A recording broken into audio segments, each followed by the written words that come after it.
अस्सलाम वालेकुम, मैं हूं शेफ़ अफज़ल। आप देख रहे हैं शेफ़ अफज़ल यूट्यूब चैनल। दोस्तों, आज हम बनाएंगे मटन की तंदूरी रान। किस तरीके से आप अपने घर में बना सकते हैं। परफेक्ट रेसिपी, बहुत ही आसान रेसिपी और बहुत ही मज़े की रेसिपी। तो देख लेते हैं दोस्तों, ये तंदूरी मटन बनाने के लिए हमें किन किन चीज़ों की ज़रूरत है और ये कैसे बनेगी। तो आइए शुरू करते हैं। बिस्मिल्लाहिर्रहमानिर्रहीम। 2 अदद दोस्तों मेरे पास रान मौजूद हैं। तो सबसे पहले इनको कट लगा लेते हैं। ये मेरी एक टीम के मेंबर हैं जो कि कट लगा रहे हैं रान को। तो सबसे पहले डीप कप दोस्तों हमने लगाने होते हैं।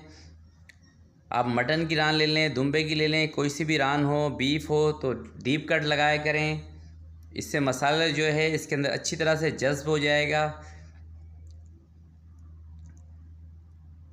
तो पहले एक साइड पे कट लगाएंगे, फिर इसको पलट के दूसरी साइड पे इसके कट लगाना है, इस तरह से।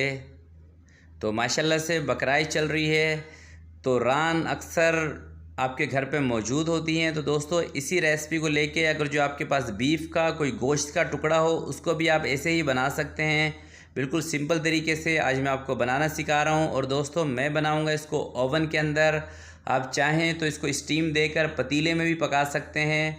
तो उसकी वीडियो भी मैं इंशाल्लाह कुछ दिनों में बनाऊँगा कि किस तरह से आप बग़ैर ओवन के पका सकते हैं तंदूरी रान को। तो दूसरी जो मेरे पास रान है उसको भी इसी तरह से कट लगाएंगे।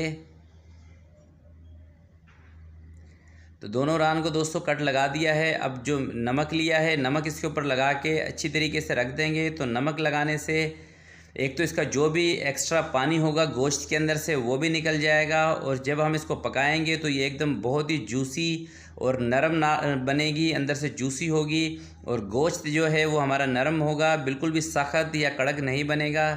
तो कम से कम नमक लगा के इसको 1 घंटे तक हम रख देंगे स्टे पर, और उसके बाद इसके अंदर मसाले शामिल करेंगे। तो 1 घंटे के लिए इसको रख देते हैं और मिलते हैं 1 घंटे के बाद। तो माशाल्लाह से दोस्तों, तकरीबन 1 घंटे मैंने रान को रखे हुए हो चुके हैं। अब इसकी मैरिनेशन तैयार कर लेते हैं, जिसके लिए मैंने लिया है दही, और यह है तिक्का मसाला 100 ग्राम के करीब, ये इसमें शामिल करेंगे। ग्रीन चिली का पेस्ट 3 टेबल स्पून ये शामिल करेंगे। अदरक लहसुन 2 चम्मच के करीब ये इसमें शामिल कर देते हैं, क्योंकि नमक हम पहले ही लगा चुके थे। और ये जिनके लिए मैं रान बना रहा हूँ तो उनकी फरमाइश है कि नमक आपने थोड़ा सा इसमें कम ही रखना है। तो अगर जो आप ज़्यादा स्पाइसी पसंद हो, नमक आपको ज़्यादा पसंद हो, तो फिर आपने नमक इसमें ऐड कर लेना है, वरना मैंने थोड़ा सा हल्का ही नमक रखा है दोस्तों। तो इसको अच्छी तरीके से कर लेते हैं मिक्स। और मिक्स करने के बाद इसके अंदर हमने कुकिंग ऑयल भी शामिल करना है। तो 1/4 कप के करीब इसमें कुकिंग ऑयल ये शामिल कर दिया है। तो दूसरी साइड पे जो रान है वो हमारी बिल्कुल रेडी हैं। तो अब ये मसाला जो हमने इसका मैरिनेट किया है ये उठा के रान के ऊपर अप्लाई कर देना है अच्छे तरीके से। प्यारे दोस्तों, कभी भी रान या इस तरह की कोई भी चीज़ आप बनाया करें तो कोशिश किया करें मसाला बिल्कुल अंदर तक इसके लगना चाहिए और अच्छी तरीके से लगना चाहिए। तो इसी स्टेज पर अगर जो दोस्तों आपको लगता है कि आपकी दही के अंदर पानी ज़्यादा है, आपका मसाला ज़्यादा पतला है, तो इसके ऊपर ठहरेगा नहीं, तो आप इसके अंदर कॉर्नफ्लावर पाउडर का भी इस्तेमाल कर सकते हैं 1 से 2 चम्मच, ताकि मसाला इसके ऊपर रुक जाए। अगर जो मसाला इसके ऊपर रुकेगा जब भी इसमें अच्छा टेस्ट आएगा। तो मैंने जो इसका मैरिनेशन तैयार किया था इसके अंदर ये बिल्कुल परफेक्ट दही थी, ज़्यादा पानी वाली नहीं थी। तो इस वजह से बिल्कुल परफेक्ट मसाला हमारा बना है। इसी वजह से इसके अंदर मैंने कॉर्नफ्लावर पाउडर का इस्तेमाल नहीं किया है। तो जो दूसरी रान है उसको भी इसी तरीके से सेम इसी मेथड से लगा देंगे और इसी ट्रे के अंदर रख के हमने पकाना है इसको। जो दोस्त और बहनें चैनल पर नए हों उनसे गुजारिश होगी, चैनल को अभी तक आपने सब्सक्राइब नहीं किया तो प्लीज़ चैनल को ज़रूर सब्सक्राइब कर लें। और दोस्तों, साथ लगे हुए बेल आइकन को भी क्लिक कर दिया करें। ये सारा का सारा काम फ्री में होता है, इससे मेरी हर नई आने वाली वीडियो का नोटिफिकेशन आपके पास सबसे पहले पहुंचता रहेगा। तो दूसरी रान पे भी इस तरीके से मसाला लगा देंगे। और मसाला लगाने के बाद दोस्तों इसको हमने रख देना है, थोड़ा सा मसाले को खुश्क होने देना है। तकरीबन 30 मिनट के लिए इसको रखेंगे। तो 30 मिनट दोस्तों हो चुके हैं। ये मैंने ज़रा सा मैदा गूंद लिया था, तकरीबन ½ kg के करीब। इसके अंदर सिर्फ़ और सिर्फ पानी शामिल किया है, मैदे के अंदर और कुछ भी शामिल नहीं किया। तो इसी मैदे से हम इसको कवर करेंगे। आप मैदे की जगह आटा भी ले सकते हैं। तो अच्छी तरीके से इसकी एक बड़ी सी रोटी बेल लेंगे जो कि ट्रे के ऊपर पूरी आ जाए, ताकि इसके अंदर से स्टीम ना निकले। 30 मिनट दोस्तों इसको रखा था, मसाला थोड़ा सा ड्राई हो चुका है। दूसरी साइड पर मैदे की रोटी भी हमने बेल ली है और इससे बड़ी बेली है, ताकि इसको हम अच्छी तरीके से कवर कर लें।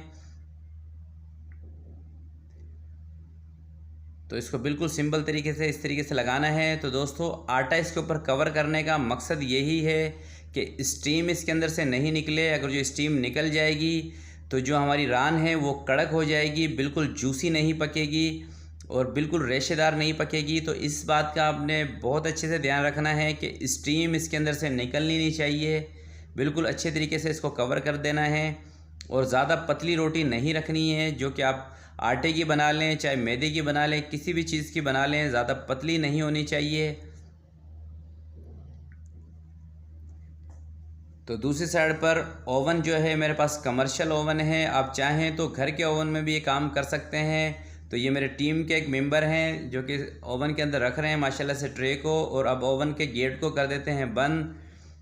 तो तकरीबन दोस्तों इसको हम पकाएंगे 240 डिग्री पे। 2 से 2.5 घंटे इसको लग सकते हैं। तकरीबन 240 डिग्री पर टेम्परेचर भी आपको नज़र आ रहा है। ओवन मेरा पहले से भी प्री हीट था।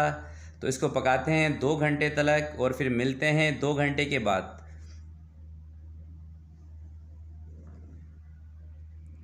तो माशाल्लाह से दोस्तों तंदूरी रान हमारी तैयार हो चुकी है। ये मेरे टीम के ही एक मेंबर थे जिन्होंने इसको ओवन से निकाल दिया था, वरना मैं आपको उसकी भी वीडियो दिखा देता और इसकी थोड़ी सी गार्निश भी कर दी है। तो प्यारे दोस्तों ये मैं आपको तोड़ कर दिखाता, मगर ये किसी की है अमानत, क्योंकि ये मैंने ऑर्डर पे तैयार किया है, मेरा अपना नहीं है। तो इस वजह से मैं आपको तोड़ के नहीं दिखाऊंगा। मगर आप देख सकते हैं माशाल्लाह से हड्डियों से गोश्त अलहदा है। इसका मकसद है कि ये बहुत अच्छी तरीके से रोस्ट हुई हैं। तो प्यारे दोस्तों ये रेसिपी, ये वीडियो आपको अच्छी लगी हो तो प्लीज़ इसको ज़रूर लाइक कीजिएगा। अपना बहुत बहुत ख्याल रखिएगा, अपने वालिदैन ख्याल रखिएगा। अल्लाह हाफिज़।